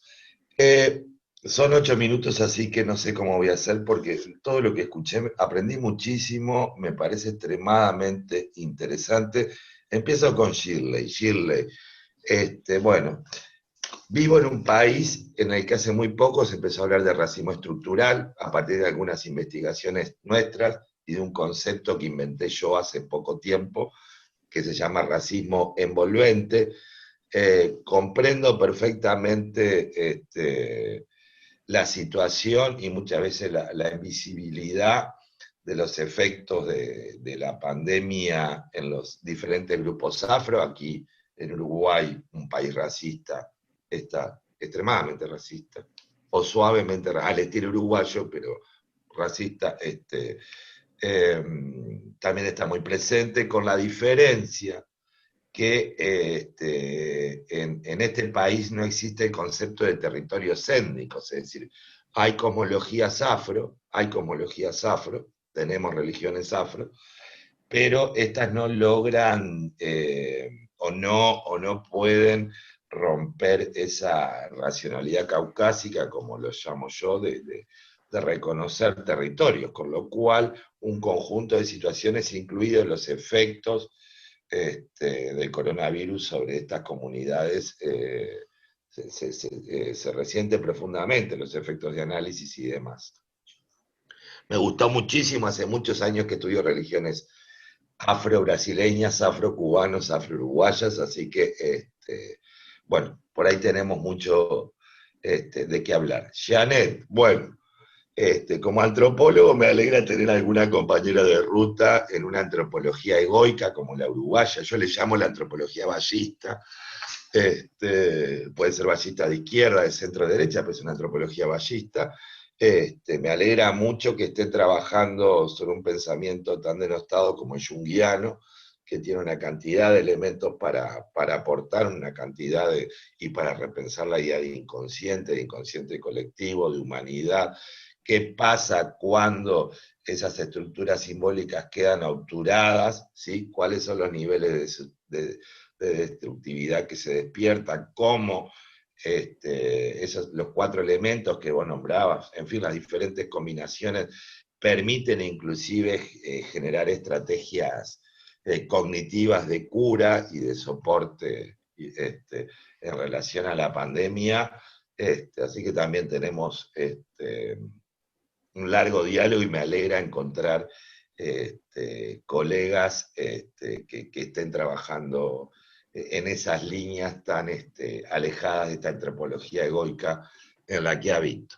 René, la idea de especie humana, me parece que es interesantísimo cómo estás planteando la idea de esa totalidad que se constituye a partir de reconocer nuestra vulnerabilidad. El narcisismo de nuestra especie es extremo. Varias de las cosmologías religiosas han ayudado a que nos consideremos el centro del universo, es decir, daría la impresión de que el universo existe porque estamos nosotros, y de hecho hay muchas cosmologías religiosas que lo sostienen. Me parece muy interesante también cómo las diferentes religiones, en el caso de Jordania, han tomado diferentes estrategias para seguir dando su mensaje, sus oraciones y sus rituales en relación a los efectos del coronavirus. Y bueno, y ahí también eso está plenamente vinculado a a las cosmologías que estas religiones portan. Y Pablo, bueno, el tema del diálogo, me pareció maravilloso toda la reflexión que hizo Pablo sobre la temática del diálogo, la posibilidad del diálogo, lo que trae el diálogo, lo que uno no sabe que sabe y solamente emerge cuando dialoga con el otro, el conocimiento que se construye en esa dialogicidad. Y también, yo creo que advierto la exposición de Pablo, que estamos viviendo y transitando momentos difíciles, en diferentes niveles, no solo en los niveles más concretos y materiales, sino tal vez en los más trascendentales y como lógico, creo que estamos viviendo un tiempo especial que hay que saber leerlo, hay muchas señales para leerlo, y creo que el diálogo es el camino para tratar de comprender y comprendernos en qué situación histórica estamos, en qué situación estamos en relación al universo, qué señales se nos están dando para tratar de entender al mundo y a lo que sucede. Y ahí vuelvo un poquito para atrás con Janet. Bueno, ustedes saben que nosotros estamos saliendo de la idea de humano como centro de la antropología, es decir, una antropología antropocéntrica, y creo que ahí están todas las dimensiones de lo no humano, justamente, que nos están dando una cantidad de elementos para, en fin, tratar de comprender en qué situación estamos, y no solo comprenderla, sino aportar desde nuestros diferentes lugares posibilidades digamos, de reflexión, de práctica, de solución. El tema si nos queda fe para eso. Creo que estamos en una crisis moral profunda como especie, moral profunda, pero profundísima. Hay sin duda tendencias muy fuertes al no futuro, claramente. Bueno, en este país, en Uruguay, ni hablar, porque inclusive los niveles de trascendentalidad son tan bajos que situaciones así ayudan muchísimo. Por ejemplo, el suicidio aquí, que es el primer país donde se elimina gente de América Latina y uno de los que ranquea muy bien a nivel mundial en ese punto, con la temática de la pandemia, aumentó claramente, y otras formas de violencia como el femicidio y demás. Creo que la falta de creencia, que no tiene por qué ser una fe religiosa, pero la falta de creencia que tiene que ver con la construcción cultural uruguaya, colabora mucho a todas estas, digamos, a la cristalización de estas pulsiones tanáticas. Y bueno, tengo mucho más para decir, pero no sé si ya llegué a los 8, pues no lo estoy controlando, me entusiasmé. ¿Falta, Nelson, tengo algún minuto más? Te quedan 2 minutos, les doy 2 minutos después, bueno. de los 8 para que puedan Bien. ir poniendo el freno. Y bueno, y cerrando toda, me parece muy interesante lo que hablaba justamente de cómo estas teologías están atravesadas por la modernidad, cómo descolonizar estas teologías, lo que hablaba Pablo, y los diferentes escenarios que planteaban René, Janet y Shirley en el espacio de las comunidades afro, en el espacio de las comunidades indígenas y en el espacio de las diferentes religiones presentes en Jordania. Creo que ahí hay una cantidad de sentidos producidos que inclusive pueden ser tomados y retomados, no blanqueados, pero sí dialogando con ellos, y que nos pueden dar una cantidad de direcciones, de posibilidades heurísticas, de reflexiones. En fin, me quedé muy entusiasmado con vuestras charlas y es como viento fresco. Gracias. Gracias, Nicolás, pero en hora perfecta. Como decíamos, cuando comenzamos este proceso, también para los que están escuchando, esto es como un puntapié para abrir juego a ese tipo de diálogo que Pablo nos decía, es para poder enriquecernos, salir de las burbujas del panóptico y poder construir juntos en esa reciprocidad miradas que nos abran ese principio de esperanza de Ernest Bloch y también nos den comprensión de estas contradicciones brutales en las que estamos viviendo, donde no podemos obviar, ¿no?, lo que se está invisibilizando y lo que hay que visibilizar. Bien, Le voy a dar la palabra ahora a Solange Docampo. Realmente no nos conocemos personalmente, igual que con Janet, o sea que hemos tomado contacto gracias a otra gente que nos ha planteado desde sus intervenciones en otros niveles. Solange Docampo es doctora en teología práctica, maestra en teología bíblica y graduada en teología por la Facultad de los Jesuitas.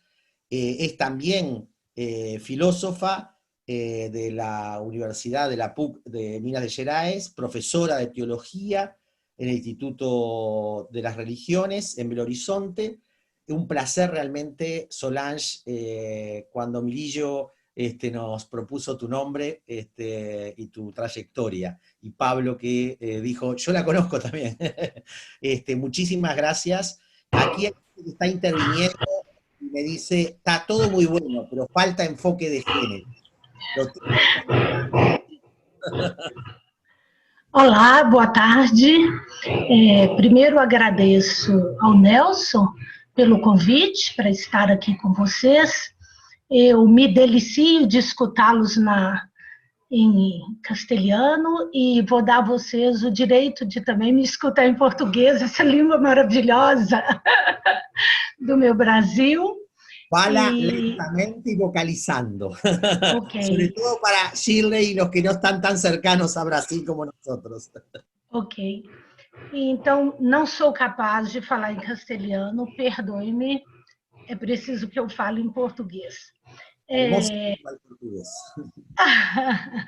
Bom, eu queria começar com o comentário que a Renê fez a respeito da universalidade da pandemia e de que todos estão sujeitos à pandemia, ricos, pobres, independente da cor da pele, independente se é homem, se é mulher. É bem verdade que o vírus nos colocou todos susceptíveis, mas vou falar a partir do Brasil. Aqui no Brasil, o vírus mostrou para nós muito claramente que nós podemos estar todos no mesmo mar da vulnerabilidade humana, mas não estamos todos no mesmo barco. Cada um enfrenta a pandemia a partir do lugar que ocupa, e são lugares muito distintos. São lugares que nos envergonham, porque não é um país com o mínimo de justiça, com o mínimo de consideração pelos pobres. Inclusive, pegando a fala da Janete e da Shirley, os mais vulneráveis, dentre os mais vulneráveis, dentre os mais fragilizados, nós temos as populações indígenas e os afrodescendentes. No Brasil, com o nome de quilombolas.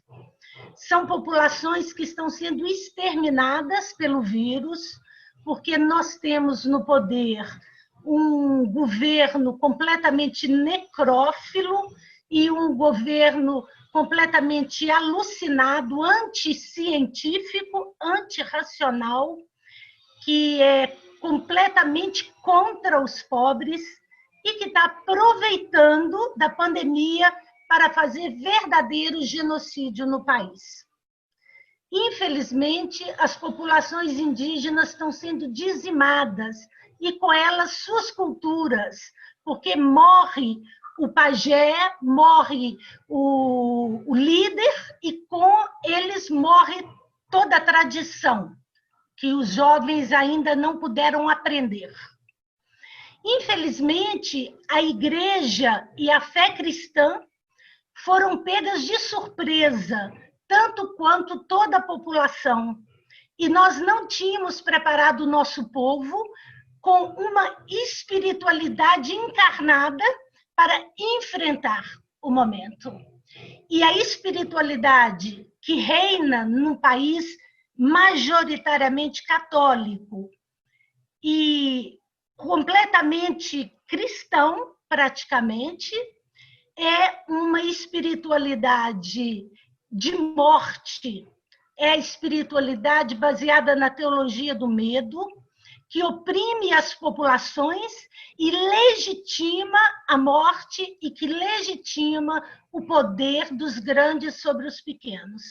Vivemos uma realidade triste e, para nós teólogos, muito lamentável, porque nós nos sentimos praticamente impotentes, porque a teologia foi confinada ao reduto da academia. E os povos ficaram, as pessoas ficaram ao léu, ao sabor do vento dos líderes, youtubers, líderes da fé, da mídia, da televisão, da internet, e levadas por esses grupos, infelizmente, elas não encontram uma espiritualidade que lhes sirva de base para resistir. E muitas vezes acabam sucumbindo, acabam desistindo no desalento, na falta de esperança, porque é quase impossível, na situação que vivemos, ver uma luz no fim do túnel, uma luz que aponte lá embaixo. Para nós, hoje, que somos teólogos, que somos cristãos, é quase uma vergonha num país desse a gente se dizer cristão. Nós estamos agora com uma situação muito grave, uma menina de 10 anos, na sua tenra infância, violentada por um tio desde os 6 anos de idade, e que pediu na justiça o direito sobre o seu corpo, o direito de fazer o aborto. A lei do Brasil permite, mas encontramos todos os entraves no país, porque os movimentos conservadores e integristas tomaram conta do país e pressionam, e eles têm gente na mídia, eles têm gente nos tribunais, eles têm gente nas assembleias, como deputado, como senadores, e nós vivemos uma situação muito triste. Na igreja, infelizmente, as lideranças são tímidas, têm boa vontade, mas não têm habilidade, não tem uma palavra que faz viver, não tem uma palavra crível, não tem uma palavra que dê sustento nesse momento de crise. E essa semana morreu o nosso grande ícone, o Dom Pedro Casaldáliga, o último profeta da terra que conseguia falar a todos, porque ele comunicava não só pela sua palavra, mas pela beleza da sua poesia. Ele, além da profecia, tinha uma poesia.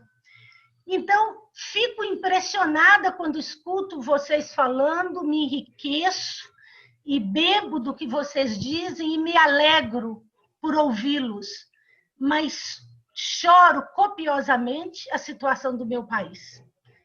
E fico pensando que já passou da hora de construirmos uma espiritualidade que se movimente entre 2 arcos.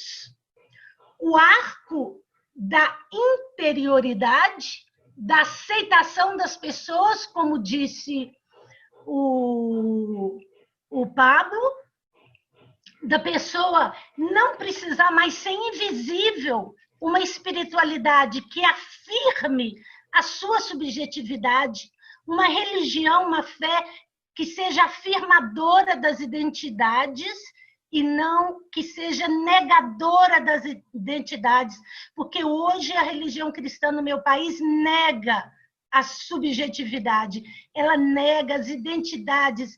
Uma pessoa LGBT não tem chance, não tem espaço, não pode ser ela mesma, não pode amar.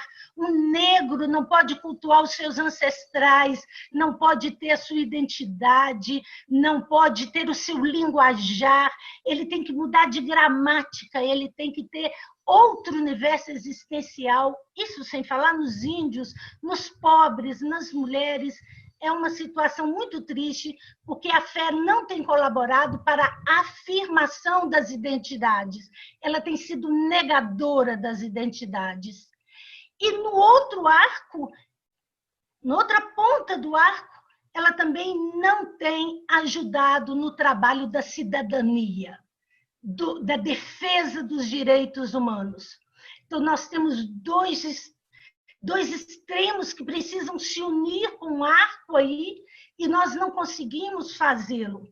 Quem consegue lutar pela cidadania, muitas vezes tem uma linguagem indigesta, uma linguagem não popular, uma linguagem que não toca o interior das pessoas, por isso não é mais ouvido. E quem consegue falar ao coração das pessoas, fala uma linguagem desencarnada, uma espiritualidade translocada na busca de si mesmo, no seu próprio reflexo, numa espécie de numa espécie de fuga da realidade, onde as pessoas, elas, ao tentarem afirmar essa identidade, acabam negando a fé cristã encarnada, a fé cristã no Cristo, aquele que se fez um como nós. Então, eu lamento e compartilho com vocês esse momento que o Brasil vive, tanto a situação política quanto a situação religiosa, que nos faz falta, está ausente, por mais que os bispos tenham boa vontade, por mais que os bispos sejam pessoas, falta-lhes habilidade e uma palavra que saiba comunicar, que seja crível, falta relevância no que se diz, falta credibilidade no que é dito, e isso nos coloca ainda mais vulneráveis na pandemia.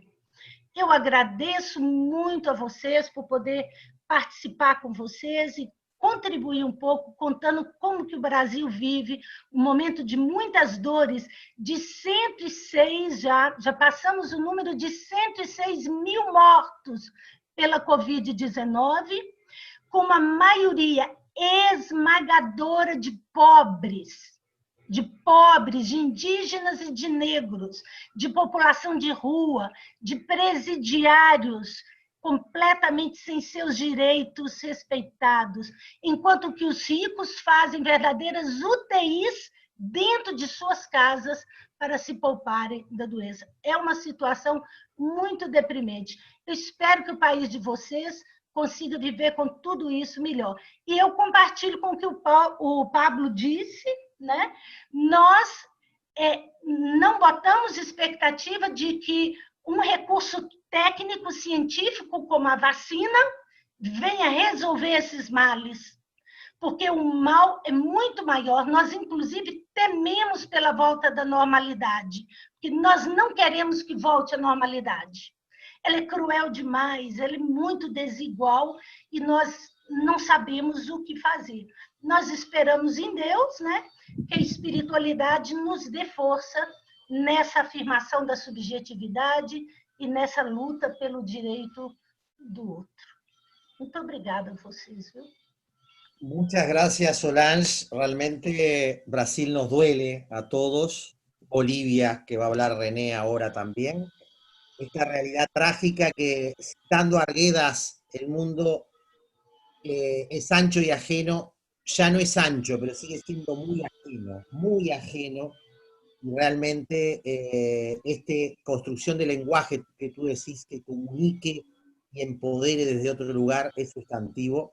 Muchísimas gracias por tu mirada, por tu aporte. Bien, René Orellana, ¿estás presente ahí? Porque no te veo que esté tu imagen, René. Acá estoy, Nelson. Bien, bien. Voy a presentar entonces, decía, Bolivia también nos duele por una cantidad de cosas. Con René nos conocimos, era embajador de Bolivia aquí en Uruguay. Él es sociólogo, lo invité por su condición de académico, doctor en la Facultad de Derecho de la Universidad de Ámsterdam, en Holanda, tiene estudios de integralidad y campo jurídico, autor de varios libros y artículos, ha participado en varios ministerios, fue ministro y en varios espacios latinoamericanos. No quiero extenderme porque realmente tiene un currículum, como todos ustedes, muy interesante. Te doy la palabra, René, un placer que hables desde Bolivia.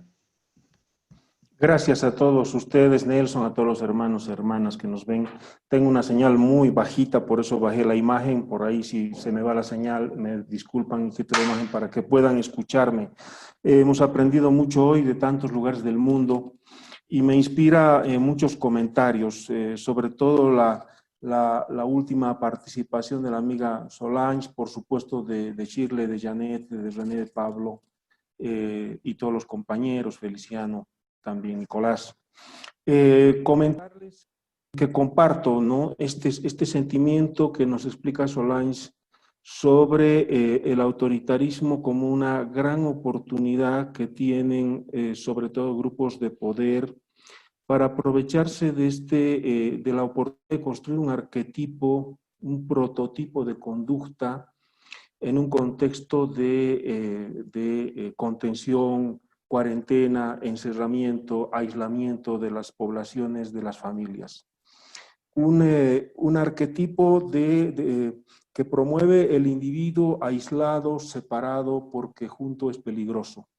El distanciamiento social tiene encarnado este grave peligro y es per se un enemigo peligroso de la espiritualidad y la cultura colectiva, de la reunión de nuestras comunidades, que es finalmente el fermento vivo donde construimos y reconstruimos nuestros símbolos, nuestras visiones del mundo, nuestras propias identidades. Nuestras identidades se construyen en colectivo, en diálogo, en el habla cotidiana, y ese habla tiene formas festivas, ceremoniales, rituales, toda esa riqueza maravillosa que hace a nuestras reuniones, a nuestro interrelacionamiento cotidiano, está en un grave riesgo, porque hay una prescripción que además tiene, lo decía Solange, bien interesante, un uso ventajoso para no solo descomponer la organicidad social en términos culturales, sino también la organización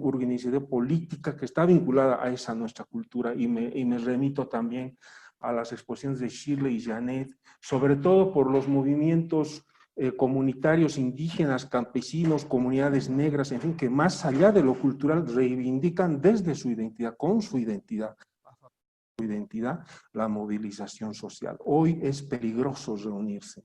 Mientras más se reúnan, más enfermos hay. Entonces el criterio de salud está siendo usado como una arma vigorosa que usa el miedo. Y el miedo nos conduce a la desconfianza y lo que va a ser instalado en la espiritualidad colectiva, porque es esa espiritualidad la que se está construyendo, el miedo, la desconfianza, que va a ir vinculada a la discriminación. La discriminación se está posicionando como parte del miedo y del prototipo, del arquetipo de conducta, de la distancia social. Es riesgoso el enfermo o el potencialmente enfermo de coronavirus, hay que alejarse de él, sacarlo del barrio, de la comunidad, aislarlo, sacar a toda su familia. Y lo peor es que eso tiende a hacerse incluso desde la misma comunidad. Las familias y la comunidad empieza a aislar al enfermo, a estigmatizarlo y a ponerlo por fuera de su entorno social cotidiano. Eso está pasando, ha pasado también en Bolivia, desde donde les estoy hablando. Pero además hay una fuerte hegemonía cultural que se transforma en una dominación cultural respecto de lo tradicional, de las construcciones culturales más ricas que pueden ser un arma para combatir la enfermedad, ¿no? Que lo decía muy bien Janet, desde la comunidad indígena la enfermedad está asociada también al mal, está asociada a la oscuridad, está asociada al supay, el onjoy, que está asociada también al supay, a lo oscuro, a lo maligno, en fin. Entonces la enfermedad se trata también con el espíritu. No hay medicamento que no encarne espíritu. El medicamento no es materia. Hoy, lo dice Solange, la vacuna parece la panacea, ¿no? y a la medicina tradicional indígena, originaria, toda esa riqueza que hemos aprendido de la Madre Tierra para curarnos, que es materia y espíritu, no es materia, es espíritu, es energía en sí misma, ya no tiene valor. Estamos esperando ansiosamente que las grandes industrias transnacionales nos provean los antivirales y las vacunas, ¿no?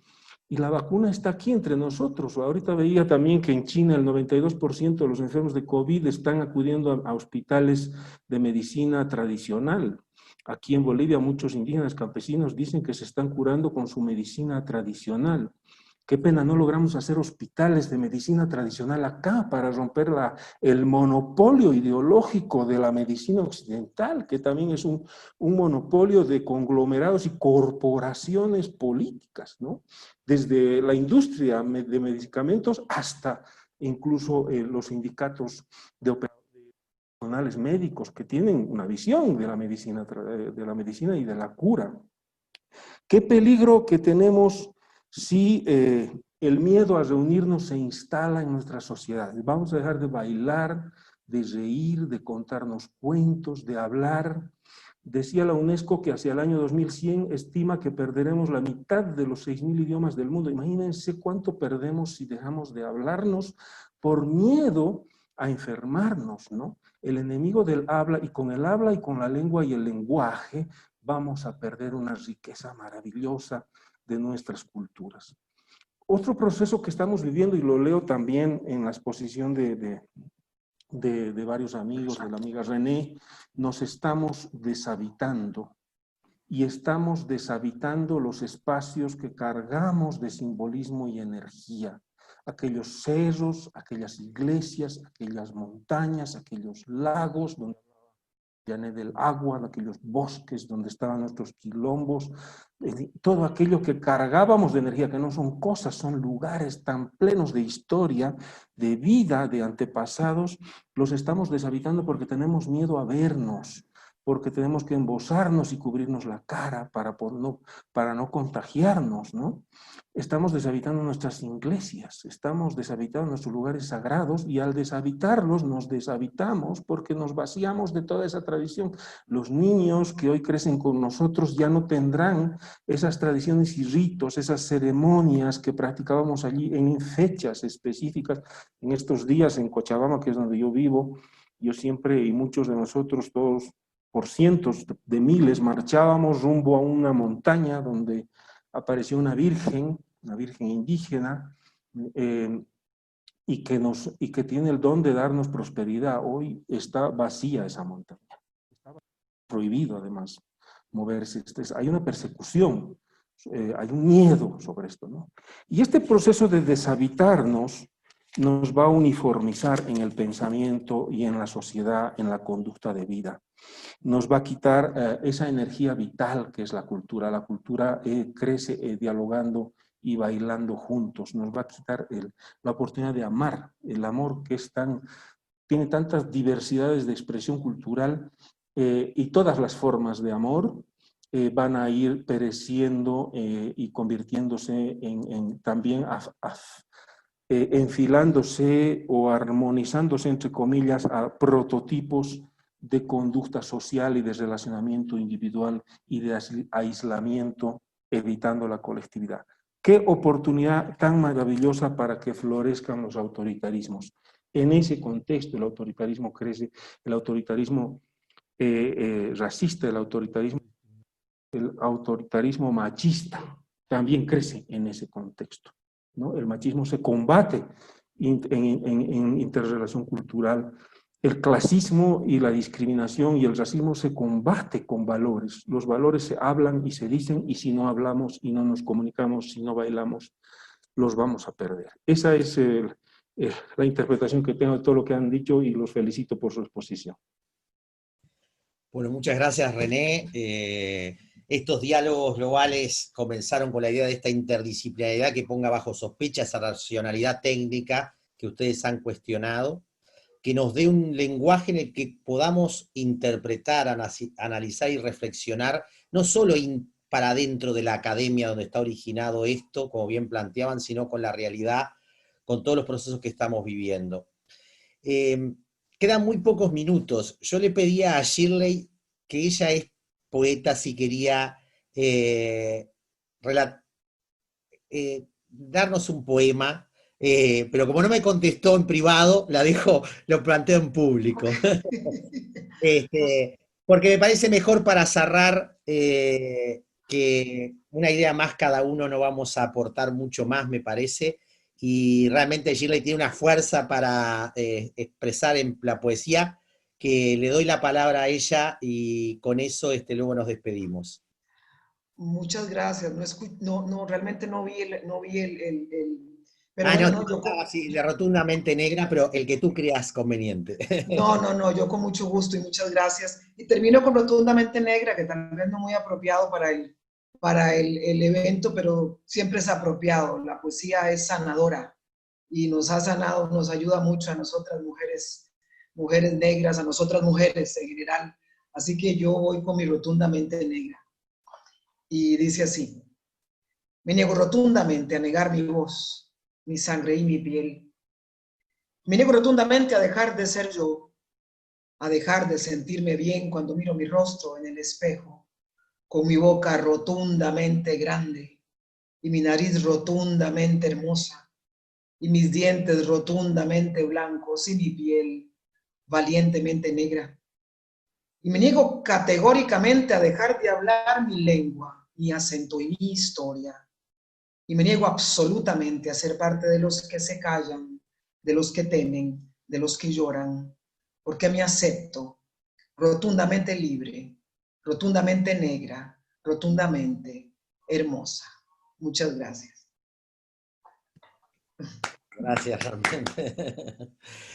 Bueno, gracias a todas, a todos. Esto es un puntapié inicial y recién veía gente de México, Marza Aguirre, con la cual hemos hecho algún diálogo global, también con Milillo en Brasil, con René Jatar. Abramos juego para que esto continúe y nos apropiemos entre todos para que haya esa reciprocidad que nos permita seguir comprendiendo y vivenciando lo que estamos en este momento. Solange, perdão.